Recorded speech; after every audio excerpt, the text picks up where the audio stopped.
which is good.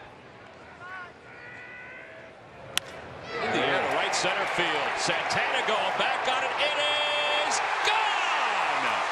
Right now a 3-run home run. A fan may have leaned over and brought it into the stands. The umpires will confer. They signaled home run. Jim Reynolds, the first base umpire, signaled home run. It's an opposite field shot that has given the Phils a 6-0 lead at this point. But we shall see if the umpires decide to take a look at this. I hope this does stand, but what a nice job of hitting by Tommy Joseph. Great 2-strike hitting. You can see you can let the ball get in on you, still clear your hands, stay inside the ball. Trying to throw a little fly ball to right field, and you got a little 3-run home run, and it might have been below the fence. It might have been below the fence. Yeah, just looking at that angle. he still gets at least the 1-run home, and then it depends on what the umpires believe.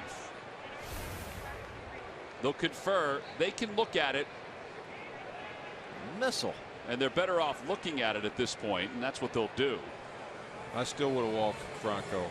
No, I'm serious.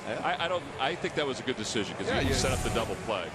Watch it again. Watch the arms of the fans. They're over the fence, unfortunately. Now, whether the angle would have let that slip over the wall. So take a look here.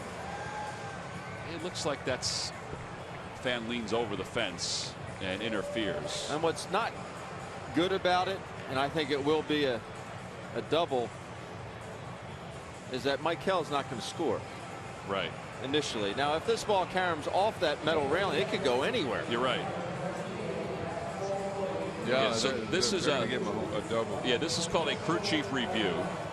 That's what the official rule of it is.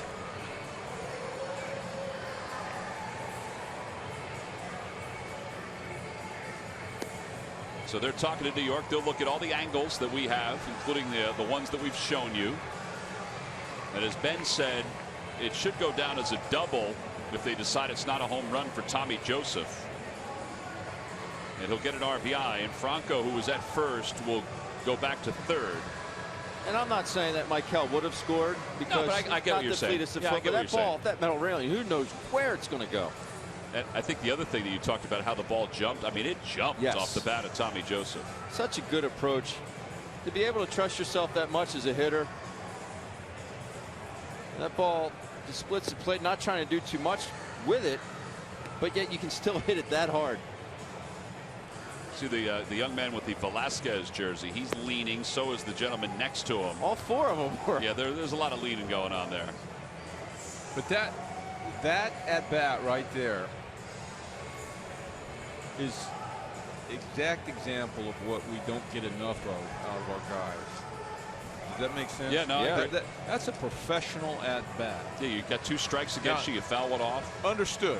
He did roll over a couple of balls. They ended up foul, you know, and he put the bat on the ball, but the pressure was on. 2 strikes. Got to make contact. Going to let the ball get deep and fight it off. Worst case, he'd have fought that off for a sacrifice fly, right? But he got enough wood on it to almost hit the home run if he ends up getting a double. But that's the kind of at-bat with men in scoring position you need to have.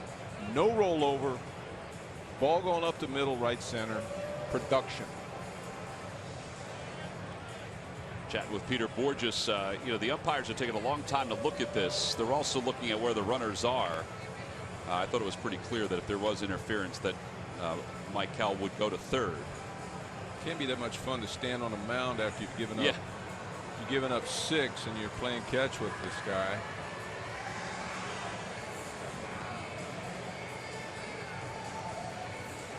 Trying to tell you now whether you've given up 6 or whether you've given up 4, right?